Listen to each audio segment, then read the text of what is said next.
Link था। पाकिस्तान के ISI से आदेश शिकागो जाकर मिलता था तहव्वुर हुसैन राना को, और वो फिर देता था डेविड कोलमैन हेडली को। और ये बात भारत की नेशनल इन्वेस्टिगेशन एजेंसी नहीं कह रही है, ये बात अमेरिका की फेडरल ब्यूरो ऑफ इन्वेस्टिगेशन ने अपनी जांच में पाया। और उन्होंने तमाम फोन कॉल इंटरसेप्ट किए, उन्होंने तमाम ईमेल इंटरसेप्ट की, और यहां तक कि उन्होंने तो तहव्वुर हुसैन राना और डेविड कोलमैन हेडली के बीच जो बातचीत हो रही थी, जब वो एक कार में जा रहे थे, उस कार में वो बातचीत इंटरसेप्ट की। जब मैं शिकागो में वो केस कवर कर रहा था तो एफबीआई ने बताया कि किस तरह से ये दोनों बहुत शातिर थे, बहुत शातिर। ये गाड़ी में बैठ के बातें करते थे और गाड़ी चलती रहती थी। एफबीआई ने उसमें एक अपना इंस्ट्रूमेंट लगा दिया था कि वो सुन सकते थे ये सारी बातें। लेफ्टिनेंट जनरल शंकर प्रसाद हमारे साथ जुड़ रहे हैं, रक्षा विशेषज्ञ हैं। एम्बेसडर सुरेश गोयल, पूर्व सचिव विदेश मंत्रालय, हमारे साथ जुड़ रहे हैं। स्वागत है आपका। पाकिस्तान से दुर्दाना नजम, वरिष्ठ पत्रकार, और फकर यूसुफजई हमारे साथ जुड़ रहे हैं। दोनों वरिष्ठ पत्रकार हैं। और दुर्दाना, मैं आप ही से पहले शुरुआत करना चाहूंगा, ये समझना चाहूंगा, अगर पाकिस्तान कहता है कि इसका पाकिस्तान से कोई लेना देना नहीं है तहव्वुर हुसैन राना का, तो फिर यह चिट्ठी क्यों लिखी वॉशिंगटन डीसी से पाकिस्तान की एम्बेसी ने अपने काउंसलेट को कि वो अपना केस हार रहा है, हर प्रोग्रेस को मॉनिटर करो और हमें बताओ? क्यों लिखी यह चिट्ठी?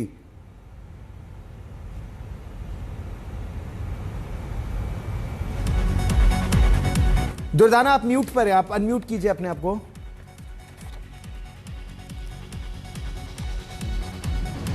आप मुझे सुन पा रही हैं दुर्दाना?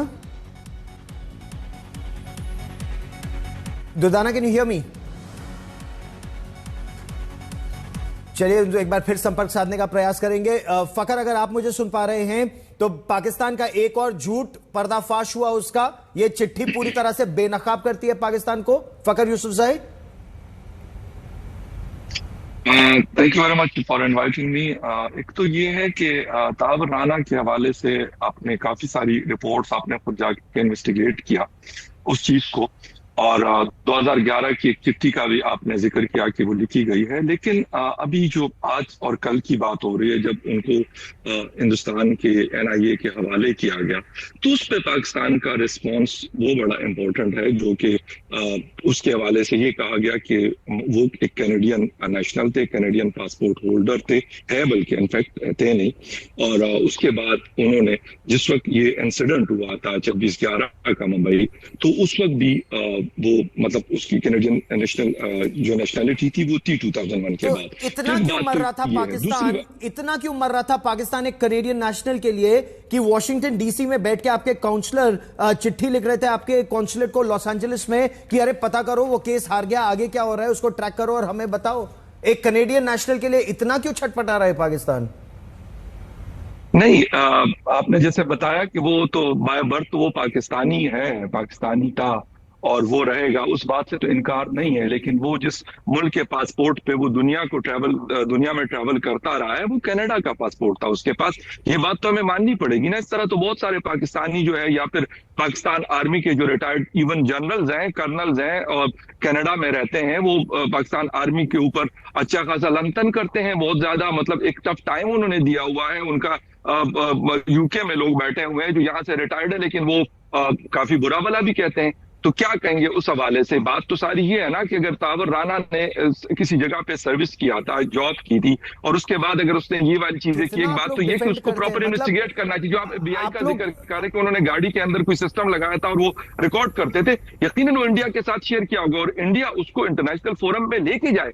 26/11 कोई मामूली इंसिडेंट नहीं था, जिस तरह हम एपीएस अटैक की बात करते हैं। जो एसपी वैद ने कहा, एम्बेसडर गोयल, कि पाकिस्तान पूरी तरह से नंगा होगा, वो वैसे भी नंगा देश है, लेकिन एसपी वैद ने बिल्कुल ठीक कहा, एक आतंकी देश को पूरी तरह से बेनकाब होना चाहिए। और ये जो चिट्ठी है एम्बेसडर गोयल, ये पूरी तरह से पाकिस्तान को बेनकाब करती है। आप बताइए, क्या कोई कॉन्सुलेट, क्या कोई एम्बेसी कॉन्सुलेट को ऐसी चिट्ठी लिखेगी कि track all developments and let know the consulate general is requested to share developments including the present status of the appeal and future steps with this mission and continue closely monitoring the case?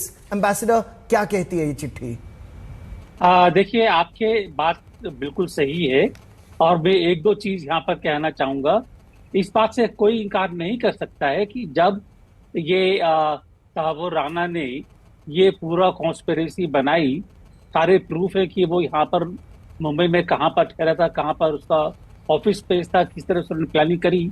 तो इस बात से तो मतलब कि जो पूरे investigation करने के बाद में जो फैक्ट्स ऑन ग्राउंड हैं, इससे साफ जाहिर होता है कि वो इसमें इन्वॉल्व था।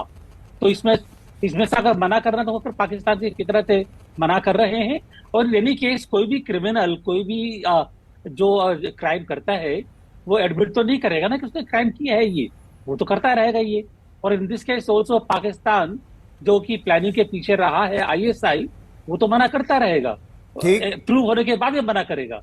लेकिन बहरहाल आपने एक सवाल पूछा छोटा सा, उसका जवाब मैं ये देना चाहूंगा कि हम जो डिप्लोमेटिक मिशंस हैं उनके लिए ये जरूरी नहीं है कि वो आदमी उस टाइम पर कनाडा का सिटीजन है या कहाँ का सिटीजन है। एक फ्रेज होती है पर्सन ऑफ इंटरेस्ट। तो पाकिस्तान के लिए Tahawwur Rana was the person of interest, वहां पर रह रहा था, उसने केस चल रहा था, उनको ये जानना जरूरी था कि क्या हो रहा है और जो उनकी पहले कॉन्स्पिरेसी रही है उसके ऊपर क्या असर पड़ेगा इन्वेस्टिगेशन के ऊपर।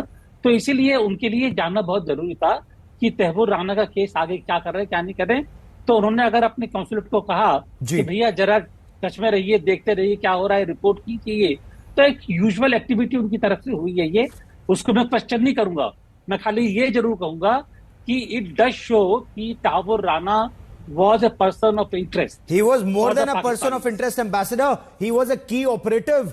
Tahawwur Hussain Rana was a key operative. अगर आप 26/11 की पूरी केस फाइल देखें, जिस तरह से दुर्दाना वो बार बार भारत आया, क्यों एक कनेडियन नेशनल भारत बार बार आएगा, रेकी करेगा अलग अलग जगह, और पाकिस्तान को एक आतंकवादी के खिलाफ खुद कार्रवाई करनी चाहिए। उसने अगर डेविड कोलमैन हेडली के साथ मिलकर अगर इलियास कश्मीरी का, हाफिज मोहम्मद सईद का, मेजर इकबाल का नाम लिया, पाकिस्तान को इन्वेस्टिगेट करना चाहिए। पाकिस्तान तो अपना पल्ला झाड़ रहा है, तो पाकिस्तान को लगता नहीं कि दुनिया के सामने उसकी किरकिरी हो रही है अगर वो टेररिज्म के खिलाफ कार्रवाई नहीं करेगा? दुर्दाना, देखिए, आपको ये किसने कहा है कि पाकिस्तान ने मुंबई अटैक के ऊपर कार्रवाई नहीं की, इन्वेस्टिगेशन नहीं की, कमीशन नहीं बनाया?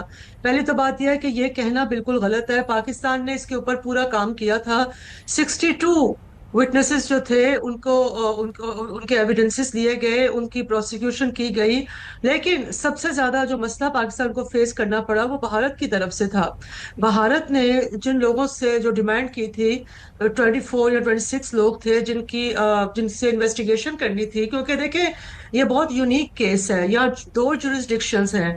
90% एविडेंसेस जो है वो तो भारत में थे, और पाकिस्तान ने जो लोगों की डिमांड, ट्रेनिंग कहाँ हुई थी? हाफिज सईद का वॉइस सैंपल क्यों नहीं दिया हाँ गया? जी, आप बात सुन ले। मैं पाकिस्तान का वो घिसा पिटा राग सुनने के लिए यहाँ नहीं बैठा हूँ। Okay, then I should leave if you don't want to hear my. I don't want to hear ISI plants. I want to hear the truth.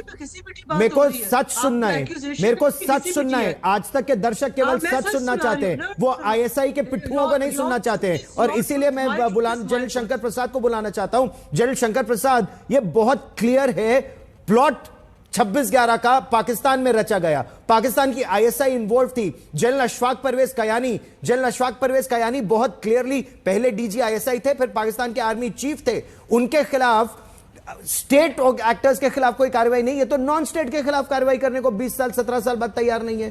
क्या बात की जाए पाकिस्तान से? घिसा पिटा राग अलापते 17 साल से।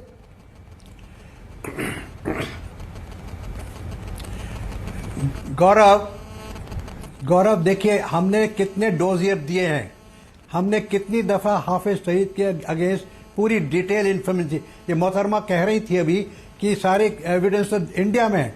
हाँ, बहुत एविडेंस इंडिया में भी है, और उसके सब के डोजियर बना के एक दफा नहीं 10 दफा दे चुके हैं। लेकिन वो डोजियर केस के कोर्ट के सामने पेश ही नहीं होते। अगर कोर्ट के सामने पेश नहीं होगी एविडेंस, तो कोर्ट क्या उस पर एक्शन करेगी? इस आज की तारीख में पाकिस्तान घबरा रहा इस मारे है कि ये व्यक्ति राना कोई ऐसी बातें ना बता दे जिससे डायरेक्ट इन्वॉल्वमेंट बिल्कुल सामने आ जाए। लेकिन वो ये नहीं समझ पा रहे हैं कि सारी हरकत तो सामने आ चुकी है। वो पहले ही अपना पूरा बयान दे चुकी है, जो कि यूएस इंटेलिजेंस एजेंसी के पास रिकॉर्डेड है, जिन्होंने भारत के साथ इसको शेयर किया हुआ है। तो जितनी बातचीत, जितनी एविडेंस, जितनी चीज अमेरिका में हुई है, वो तो सब भारत एनआईए को पता है। लेकिन अब हम उससे ये पता करना चाहते हैं कि इसके अलावा पाकिस्तान में और इन्वॉल्व कौन था, इसके अलावा भारत के अंदर बड़ी बात आप कह रहे हैं, कौन कौन पाकिस्तान में इन्वॉल्व था? आप रहिए मेरे साथ, हम इस पर विस्तार से चर्चा करेंगे, क्योंकि ये जो पाकिस्तान लेग है ना, इस पर बात करना बहुत जरूरी है। पाकिस्तान जो गोली देता है ना दुनिया को, जैसा विदेश मंत्री ने कहा कि ये जो बिगेटरी है ये पाकिस्तान के डीएनए में है, इसके बारे में भी और चर्चा करेंगे। एक छोटे से ब्रेक के बाद देखते रहिए आज तक।